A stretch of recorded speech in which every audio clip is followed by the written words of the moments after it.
Okay, so I haven't made a video about guitar stuff for a while. Honestly, I've been doing other things. It's not that I quit guitars. Of course not. I love guitars. I'm gonna do this until the day that I die. But I needed to figure out my income, and that's what I've been doing. I've been taking care of the bread on the table.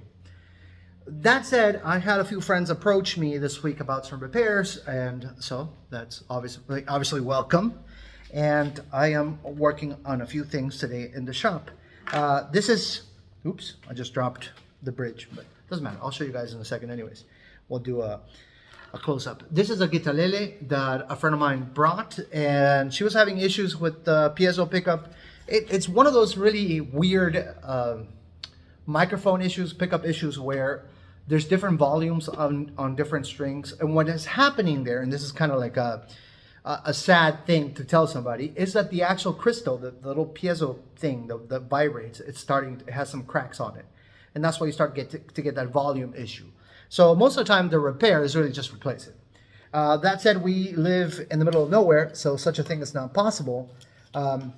Meaning I cannot get that piece easily. I have to order it from the States. So I'm thinking I'm going to try to do something crazy. This is a piezo disc I ordered some years ago, and I've used two of them already for little instruments. And I've been thinking about adapting this to work with this little guitalele. Now, fun fact about this guitalele, this is like a piezo on a passive system. This is not a piezo, a passive piezo system. Now, this has an active system. So, of course, there's a preamp there, and you actually, have a battery and what have you. But there's no reason why I cannot adapt that disc to work with the preamp. I suspect it's going to sound awesome. That's what I suspect. I suspect it's going to sound a lot better than the thing that I had before. So what the plan is today for this guitar is I'm going to try to remove that thing and see how it's connected. It looks kind of like a headphone jack, kind of like this, and make my own cable, maybe solder the disc to a new cable, a shop-made cable, connect it there, and test it out and see how it works. So I think it's going to be a cool little project. Maybe it'll sound amazing. We'll see. And I think that's going to make my friend Kinty super happy. So more or less you can see right now what my plan is. This is the cable. I already extracted the piezo. As I suspected, it is kind of broken. It has right in the center. And this is the connection that went to it. So I already took it out. I'm going to go ahead and solder. And here, as you can see, it's pretty intuitive which one's going to be the ground, which one's going to be the hot. And then this little puppy is going to go right under the bridge. For this guitar, it's going to work really well because it doesn't have pins. So the inside, I might have to recruit my wife because my hand is kind of too big for this tiny instrument. But inside, I should not have pins coming out. So it's going to be kind of easy to glue it under the bridge. That said, I remember back in the day when I was playing with piezos, there's always a sweet spot that you try to find when you glue them. And I remember it being around here the last time I did it. So I might not try to glue it here. I might try to glue it over to this side. Of course, I have to make sure that there's no bracing on the way before I do that.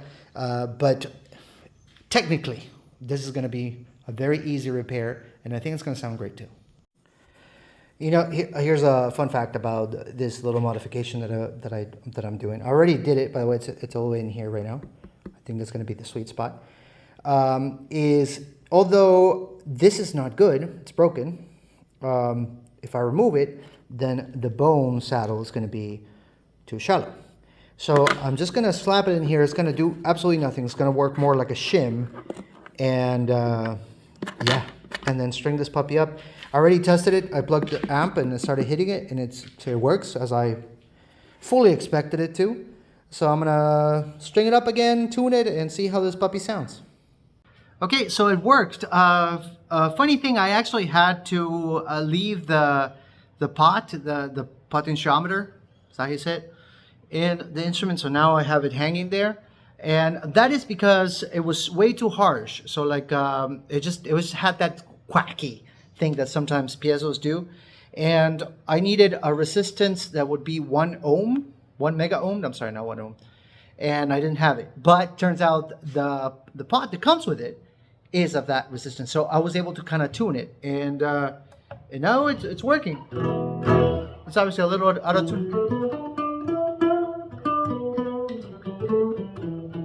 So it's a little out of tune, but there it is.